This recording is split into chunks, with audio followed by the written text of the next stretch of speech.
حضرت محمد بن عبداللہ رحمۃ اللہ تعالی علیہ، آپ نے بڑی خوبصورت باتیں لکھی ہیں جو انسان کی زندگی کا سرمایہ بھی ہیں اور انسان کی زندگی کا وہ زیور بھی ہیں۔ پہلی بات آپ ارشاد فرماتے ہیں کہ جس شخص نے فضول چیزوں کو دیکھنا ترک کر دیا، فضول بینی کو چھوڑ دیا، ایسے شخص کو خشوع و خضوع حاصل ہوگا، اسے جمعیت حاصل ہوگی، بندگی میں اسے اطمینان حاصل ہوگا جس نے غلط اور فضول چیزوں کو دیکھنا چھوڑ دیا ہو۔ اور دوسری بات آپ ارشاد فرماتے ہیں کہ جس نے تکبر چھوڑ دیا، تکبر سے کنارہ کشی کر لی، اللہ اسے عاجزی کی نعمت عطا کرتا ہے، عاجزی اسے رب کائنات توفیق عطا کر دیتا ہے کہ وہ عاجز انسان بن جاتا ہے۔ اور تیسری بات آپ فرماتے ہیں کہ جس نے فضول گفتگو کو چھوڑ دیا، یاوہ گوئی کو چھوڑ دیا، اللہ اسے حکمت کی نعمت اور دولت عطا کرتا ہے۔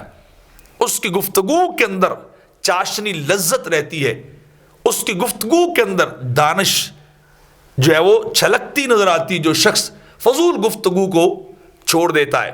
اور چوتھی بات آپ ارشاد فرماتے ہیں کہ جس نے فضول کھانے چھوڑ دیے، اللہ اسے عبادت کی حلاوت نصیب کرتا ہے، عبادت کی مٹھاس اسے نصیب ہوتی ہے۔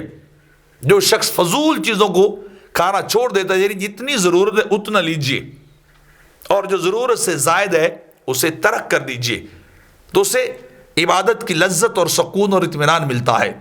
اور پانچویں چیز آپ فرماتے ہیں جس نے مزاح کو ترک کر دیا، اسے فرحت اور تازگی نصیب ہو جاتی ہے۔ جو ہمہ وقت کے مزاح میں لگا رہے اسے چھوڑ دینا چاہیے، غلط باتوں کو چھوڑ دینا چاہیے۔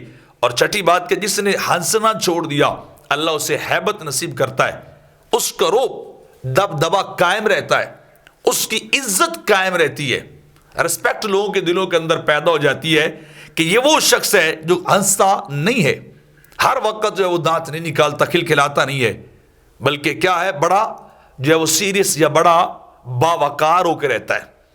تو یہ چیزیں انسان کی زندگی کے اندر ہونی چاہیے۔ اور پھر آپ نے اگلی بات ارشاد فرمائی کہ جس نے دنیا سے منہ موڑ لیا، دنیا سے قطع تعلقی کر لی اور لوگوں کے مال کی طرف متوجہ نہیں ہوتا، وہ لوگوں کا محبوب بن جاتا ہے۔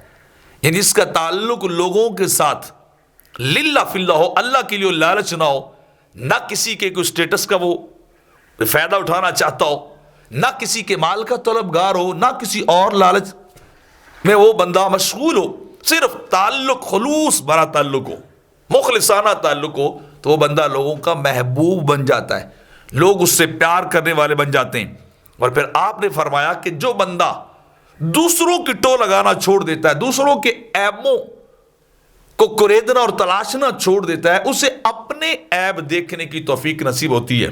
یعنی جب تک نظر غیر کی طرف رہے گی، غیر کے عیبوں کی طرف انگلی اٹھتی رہے گی، ادھر بندہ دیکھتا رہے گا، اپنی ذات کا وہ احتساب اور اپنی ذات کو پرکھ نہیں سکتا۔